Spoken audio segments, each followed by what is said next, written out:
and welcome to another edition of World Talks here on TVP World, where every word matters.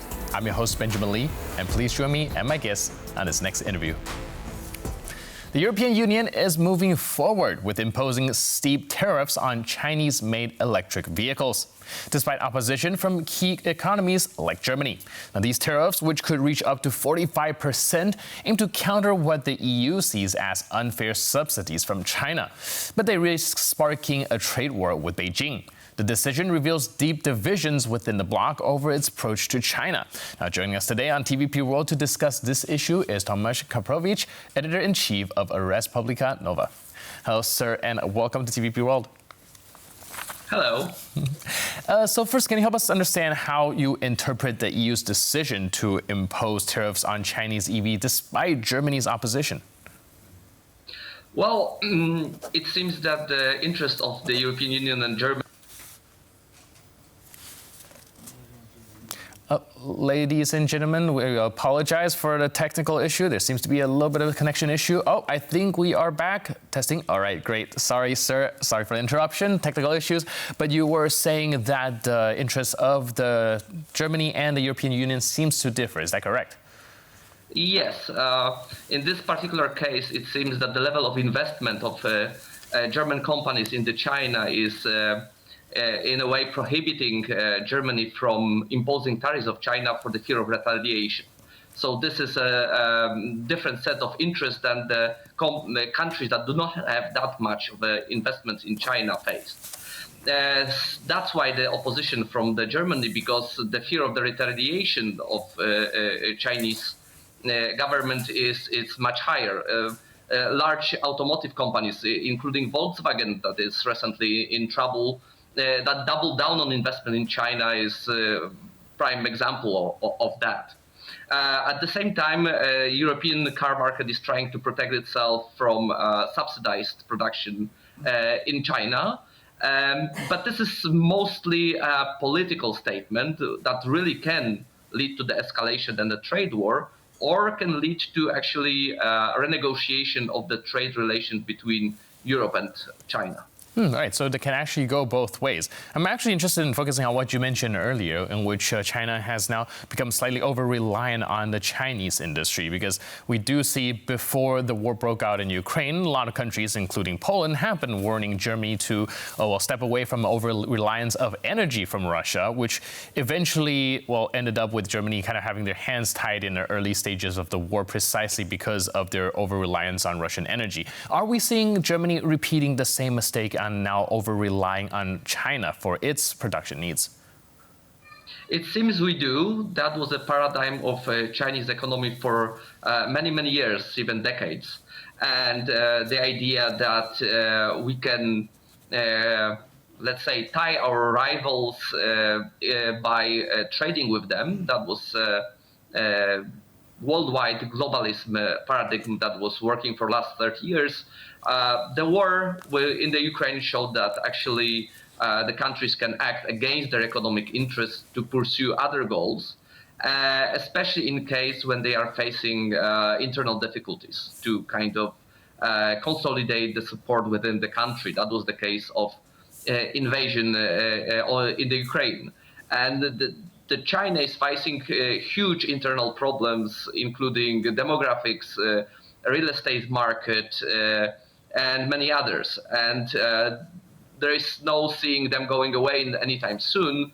That's why the Western world is somehow wary of possible unpredicted actions of China. Right, so you tell us that this might go both ways. On one hand, like a lot of experts have analyzed, that this could escalate into a trade war with China. On the other, there's a possibility of these countries coming onto the negotiation table. Do you think that the Chinese EV is a large enough market to prompt Chinese to go into a trade war, or do you think that maybe a negotiation process is something that's more likely to happen? Well, this is entirely political issue. So this is going to be what the government of China decides is going to be. If there is this thinking that the trade war is something that they need politically, they will have a trade war. And this may also be a wake-up call for Germany, as the invasion was in terms of Russia. If China, on the other hand, decides that trade war currently would mean too big of a problems internally, then the negotiations are more likely. But which will happen, we don't know. EV market is not that big. EV sales actually tanked in the recent years in Europe. So most of those Chinese cars are basically waiting in the ports to be sold, and the sales are not that great. So this is not strictly at this point an economic issue, but this is strictly a political issue and a signal sent to Beijing that Europe is not going to play by the same rules anymore. Right, and speaking of it being a political issue, let's turn our attention back home to Europe, and we see this rift between Germany and the other EU countries that are more insistent on the tariff. Do you see that becoming a political divide back home in Europe? It is already. The question is how this will turn out later on. It seems that a push towards decoupling or de-risking from China is increasing in most of the European countries. Of course, following the case of United States that are imposing tariffs at the level of 100%, not 40%, and proposing just a couple of days ago that no electric cars with Chinese software will be allowed to be used in United States, which is a clear indication that basically no Chinese EV cars will be sold in US. So what Europe doing is much more mild, but it is in line with decoupling. And Germany, with their current economic problems, are really afraid of the consequences. We know how much of a storm is out of the Germany was the proposed closing of several Volkswagen factories, and the political climate in Germany is pretty tense, taking into consideration next year's elections as well. So here they are really wary of possible effects of China's retaliation in the short term. I hope personally that, on the other hand, the German leadership will finally realize that there is no business as usual going on, neither with China nor with Russia. Right, I think actually brought in something very crucial here, that Germany is going to go into an election season really soon, and seeing Olaf Scholz's party kind of dwindling in numbers, perhaps they will not be able to sustain another economic hit, such as going to an economic war with China. Do you think that is one of the things that's leading Scholz's decision, seeing that he actually went to China himself with a whole delegation of German businessmen? Possibly. Well, we don't see the support for Scholz's party rebounding anytime soon. But this is a little bit more wider picture here of the general switch into German politics and increase of the, let's say, parties that are outside of the mainstream, like Alternative für Deutsche or Sarah Wagenknecht party.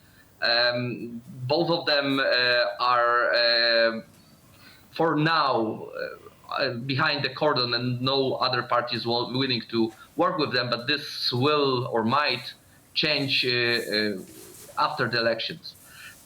So those parties are basically fighting to preserve a structure of power that we know in Germany, and actually in our best interest is that such structure remains, because, well, we don't know what will happen if those far right and far left parties actually start to dominate in German politics. Right, so Germany is stuck between a hard and a really hard place. We see them having to preserve their economy while trying to decouple from China. So it will be a very, very hard topic for them going forward. Meanwhile, thank you so much for breaking all of this down. Really appreciate it. And thanks for being with us on TVP World. Thank you very much. Cheers. And thank you for watching this edition of World Talks. But for more news, update, and commentary, please stay tuned to TVP World.